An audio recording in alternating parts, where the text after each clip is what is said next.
everyone, I am Tacet, and today I'm going to be going over the Assassin class that was added when 2.01 went live.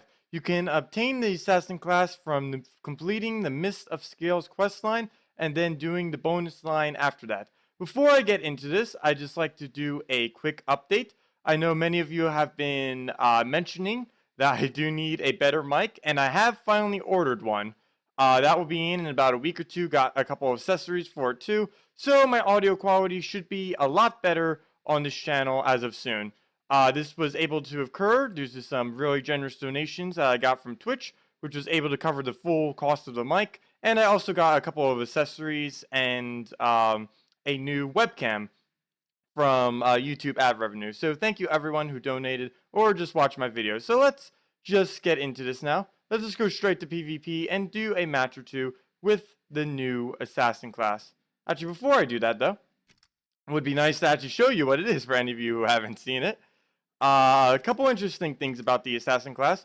The very first one is if we go over to skills, it actually has the highest base attack of any current class. That also means it has a pretty low durability. It only has plus 13 if you combine armor and HP. But it does indeed have the highest attack of any class. If we go over to the other two with the near highest, we have Archer, who is 6. And we have, there it is, Warlord, who is the same color, but is only 5 attack. So let's go back to the Assassin class. It is definitely one of the better classes up there, probably one of the best 3 or 4. Definitely would say that the Archer or the Sorcerer is the best currently. As far as bonuses, you can either get armor, attack, or the Naga's Blessing, which will make it count as Naga in any kind of Naga teams. And Naga is new to 2.01 as well. It's mostly in Mist of Scales, so it goes pretty well since this troop also counts as Mist of Scales once you get it level 10 or higher. So we are actually going to go with Dark Blades, which is plus 4 attack. For the most part, you would be going with this one. You don't need the armor, and you'd rarely need the Naga's Blessing. I was trying some Naga teams with it earlier, but there isn't really any good synergy, I would say, currently.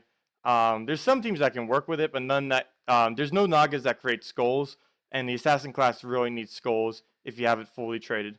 As far as traits, it has immunity to poison, which isn't particularly good. It'll be good, I guess, against web spinners and anything else that's like really poison dependent. But other than that, it's not the best of traits. What it does have though is venomous, which will be poisoning other troops, which will help tick down their HP. And what really makes it work is its legendary ability, which is one of the stronger legendary abilities in the game. It is a 10% chance to assassinate the last enemy when dealing skull damage. And there's actually currently a glitch with it. If you get skull spam, it can actually kill multiple enemies, like 2 at once and stuff like that. That might be fixed in the future. They fixed it with Archer and they fixed it with the Great Maul. But since the Assassinate is so recent, they forgot to actually fix it for the Assassinate as well. So currently it can kill multiple enemies on the same turn if you get really lucky. Very, very rare though. I've only seen it several times kill 2 people in one turn, like as in the same skull spam. So you won't see it too often. Even this ability itself, at only 10%, you're not even going to see it that often. So the glitch isn't that big of a deal. Of course, it is both red and purple mana. Purple for the mana surge chance, and red for the weapon that it actually gets magic from. So this could be an alternative to the Warlord class that you get at the beginning of the game.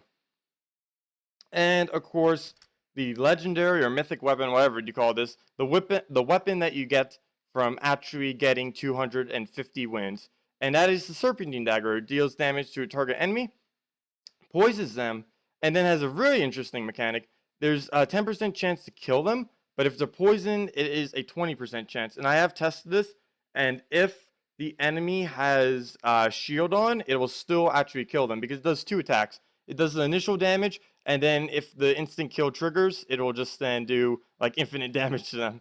So that is a pretty interesting card, as it can just completely one-shot an enemy if it does trigger that very low chance. So I'm going to go now show 2 teams with it. For the most part, teams that you'd really build with a fully traded Assassin class is mostly just Great Maul teams actually were mirroring each other. Actually, this is actually making a great point for us. It's basically just a Great Maul team, except with a assassin class up front instead of a regular Great Maul. So let's actually do this. This is going to be pretty interesting. This is basically the exact same deck, just the assassin class version instead of the Great Maul version. So let's see who wins. If he gets lucky, he could actually beat us right here. Because we all know how Maul can just devour out of nowhere.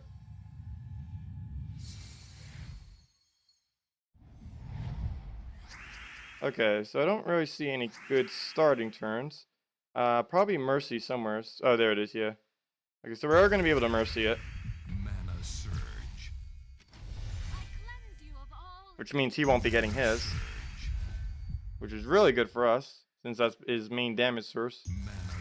Other than the Maul. And we still can't align an extra turn. Trying to align the browns with reds and the greens with skulls. So let's just take these skulls. Get a nice shot down on Maul. He will take quite a bit of mana, but he already has his full. And same as that mana, doesn't really matter that he takes it. He's actually going to use Mercy again, which is going to help us out quite a bit. We'll just be able to take that, a free skull, and the reds we need. And let's see, is there any extra turn we can take?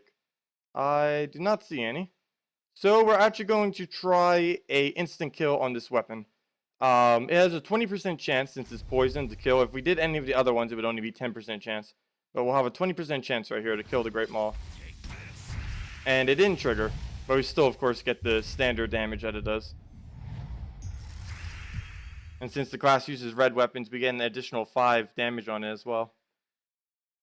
So we're doing quite a bit of damage with it, even if it doesn't just instantly assassinate. And as you can see right there, we can get an extra turn on Inferno King, so we're going to do that. That'll kill the Maul. That'll give us our mana. You can also run this team with Crude Club. I was doing that a bunch earlier too, because this weapon ends up blocking Shugra sometimes. Like right there, we could easily have had Shugra's ability up ages ago, but we're blocking it with this weapon. Mana surge. I'm just taking a little. Oops, that moved and oops. I was gonna do that to take the extra turn earlier, but it ended up moving, and I was not paying attention at all. So he's gonna just take some skulls. And Inferno King might actually get a nice shot down on us. We could kill the Mercy, but there's really no point in it. He is going to miss with Inferno King, so I am just gonna let it take a turn. It'll actually help us more than it'll hurt us. So let's just kill the Mercy. And I'll cast that. That should miss. I don't see anywhere where that's gonna hit unless I miss somewheres. Oh, nope, I did miss somewheres. He got it off the cascade. Well then, we can't do Mercy, but we are going to take this skull all the way to the right there, just so we get the mana and the skulls. And that's even full mana from the cascade. Mana surge. And we'll just take those blues, and I don't see a Inferno King cast, so we'll just use a Shugra. And that should pretty much be the match right there. I did notice we didn't get a single assassinate when our class was alive. Hopefully we'll get it next match so we can actually show it. And this should be the death. We'll just get it right there, do the damage, and then the skull. Oh, and we got an extra turn there. Didn't even notice that one. Didn't even need it. Oh, and we got a free map out of nowhere. So that was basically mirroring the same team, except with Assassin class instead of a Great Maul. So let's try now a different team. All the way down. And basically, again, general Great Maul team, just with the Assassin class instead of the standard Great Maul. And it still actually works. Pretty much any team you'd use a Great Maul in, unless it's like Mercy specific, you can basically just put an Assassin class there instead, and it'll do just as much work. And what's good about the Assassin class compared to something like the Archer or Maul is both of those will be hitting the first troop, which is already going to be damaged from your skull spam and stuff like that. The Assassin class actually kills the last troop though, which is going to be good since a lot of people don't tend to put good back tanks, and if they do put a good troop in the back, like most people in late game too, aren't used to making a like having a troop in the back that's going to survive, because they normally expect the back troop's going to survive because no one in late game really uses anything that hits the last troop. But now that the assassin class exists, you never want to put like something that's extremely needed for your team in the last slot, because it could actually die now.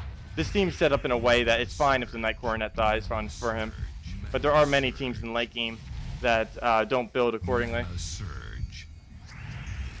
Not that the assassin class is really that big of a threat yet, since barely anyone has it traded. But once people start getting it up, that might start becoming an issue for some people. So just think about that when building teams. Mana surge. So there you just saw the assassinate trigger. It's just an instant kill. There is literally no way to counter that, unless you entangle him. If you entangle him, he can't use skulls, and his ability will not trigger. You can see that even if it has impervious or anything like that, it's through impervious. I tested it earlier. So there is absolutely nothing that stops it unless you can entangle someone with the assassin class. So that's pretty powerful. Just a 10% chance to instantly kill that last slot out of nowhere. So I'm just trying to get Bone Dragon up now, trying to get a nice skull spam. Hopefully get another assassinate. I doubt we'll get the double assassinate glitch though. But it is worth a shot. So let's just take the skulls now. See what we can get. Hopefully at least one assassinate. And there we go. We got one assassinate. And that's basically the game now. We can just kill it off with Crude Club or something. Famine, pretty much anything we want. And that will be the match. Well, that will wrap it up for this video. Leave a like if you found this helpful. If you have any questions about the class or anything in Gems of War in general, feel free to leave it in the comment section below. And thanks for watching. Goodbye.